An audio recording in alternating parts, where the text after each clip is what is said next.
nombreuses.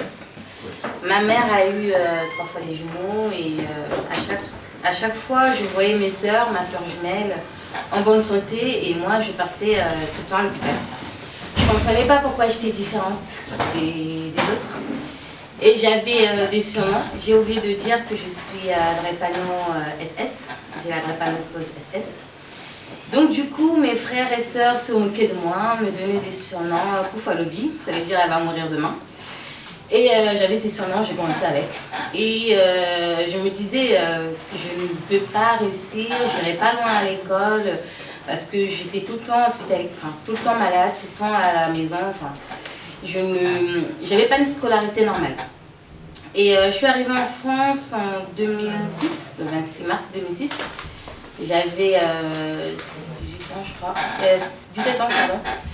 Donc du coup, quand je suis arrivée en France, je connaissais toujours pas en fait pourquoi j'étais différente des autres. J'avais des yeux jaunes, fatiguée, je ne pouvais pas courir comme a dit Émeraude tout à l'heure. Je ne pouvais pas faire le sport comme tous les autres. Et un jour, ma mère me regarde, j'étais sous le soleil. Elle me dit, mais tu vois pas qu'il fait chaud, tu dois rester à l'ombre. J'ai dit, mais pourquoi je dois rester à l'ombre? Elle m'a dit, non, parce que tu souffres d'une maladie, que tu ne dois pas rester au soleil. Elle m'a balancé ça comme ça, j'avais 17 ans, comme je vous ai dit. Et j'ai dit, ok, mais je souffre de quoi? Et elle m'a expliqué que je souffrais de la drépanocytose, c'était une maladie génétique, sans plus.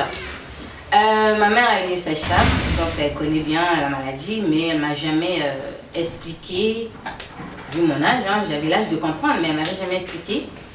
Et du coup, c'était frustrant en fait. Et heureusement, quand je suis arrivée en France, ma mère, elle m'a ramenée à l'hôpital Necker, où je suis suivie. Et le médecin, à l'époque, c'était, j'ai oublié son prénom, il est parti aux États-Unis pour poursuivre les recherches contre la drépanocytose. Et du coup, il m'a proposé si je voulais intégrer le groupe des personnes malades. Pour moi, c'était super. Au moins, je vais rencontrer des gens comme moi. Parce qu'à l'école, je ne pouvais pas regarder quelqu'un comme ça parler. Je regardais à gauche, à droite parce qu'on allait me dire mais t'as les yeux jaunes, mais t'es différente, mais t'as la fièvre jaune. En fait, c'était des réflexions qui me faisaient mal. Et j'ai accepté la proposition.